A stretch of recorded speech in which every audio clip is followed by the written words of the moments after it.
So every tradition has a dark side, and I don't want to sugarcoat Christianity and Islam here.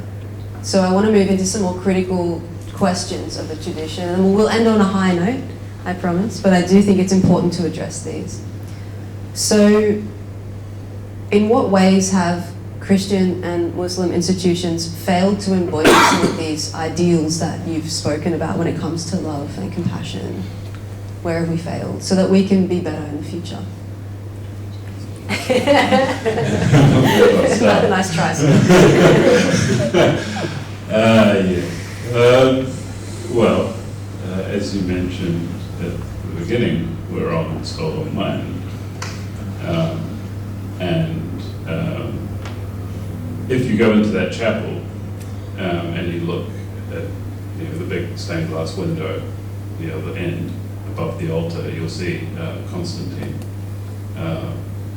the emperor who converted to Christianity, right?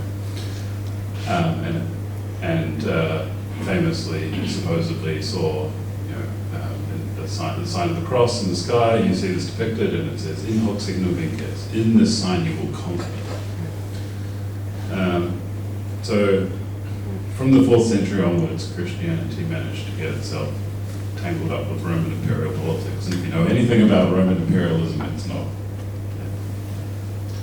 the most hospitable form of imperialism.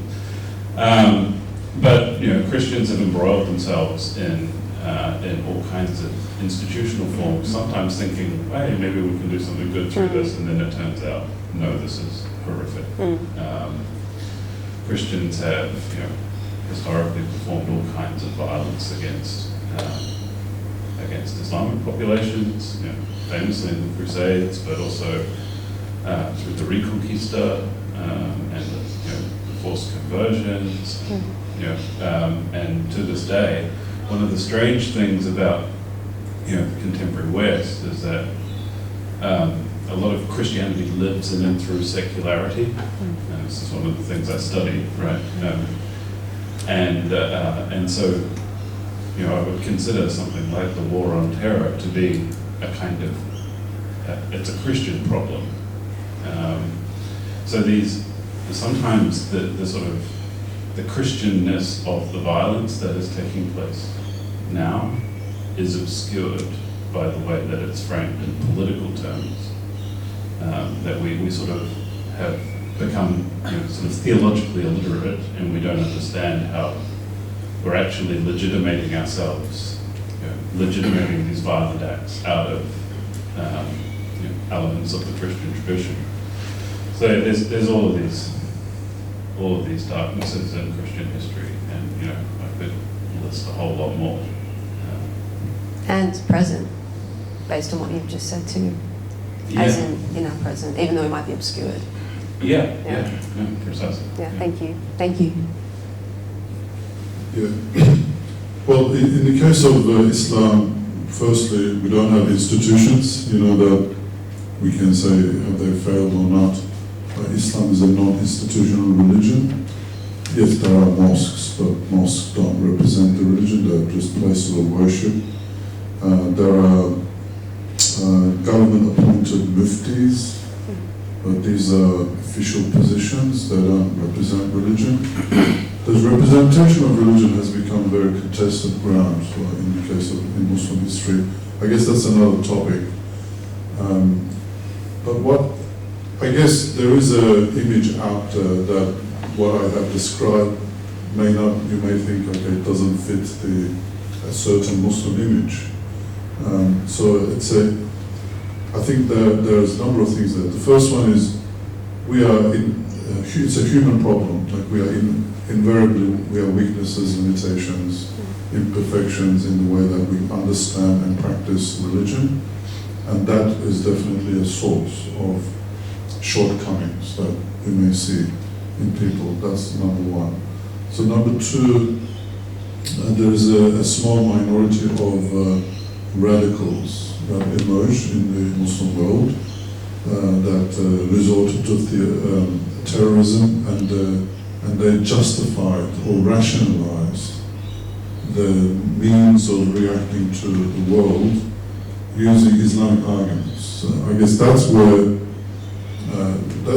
we fell short, is that we did not, there wasn't enough voices out there from Muslim scholars who condemned this. And there's just a handful of scholars, like I know Wahiduddin Khan from India, Fethullah Gülen from Turkey, and Sheikh al-Islam, what was his name, from Pakistan. Just his name escaped me at the moment. He wrote a whole book, 450 pages, Fatwa Against Terrorism. Many people don't know that this book exists. Qadiri? Yeah, Qadiri. Tahir al-Qadri, very, very good book. Once I gave that book to someone who had radical ideas, after reading that he said, I can't be like that anymore, Islamically. So I think this is where we fell short, Muslim world, that we did not speak up. But I guess somehow Muslim world has gone through a lot of problems. It was colonized completely, almost completely. All of its religious infrastructure was destroyed. This whole tradition of scholarship was destroyed. The Sufi lodges were very important. Like Sufism added that layer of spirituality, that love, compassion really came from that. That was closed. It was prohibited in much of the major Muslim countries. So basically, a lot of the cultural, religious, spiritual infrastructure was destroyed, and then Muslims had to gain their freedoms. And then after that, or after World War II, Cold War between Soviet Union and United States. So the last 150 years have been a struggle for Muslims. I think we are in those moments.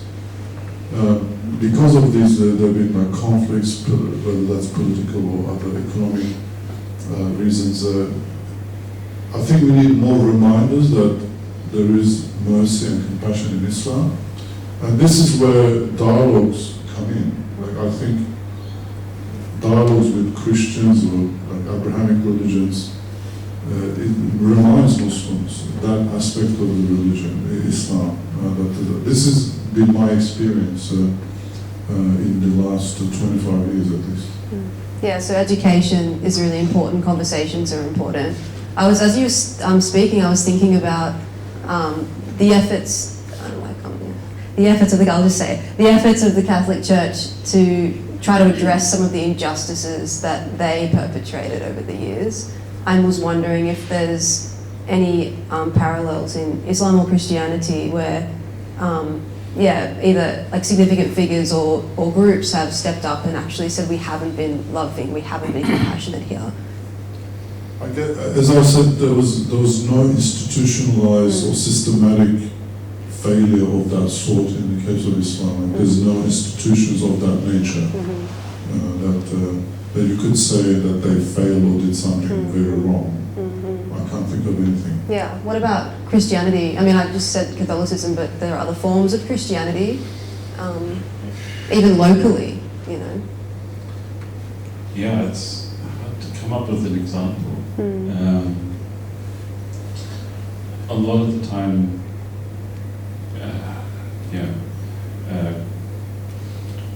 Christian institutions sort of will acknowledge fault, but won't sort of question the institution itself, whether the institution itself is actually causing violence.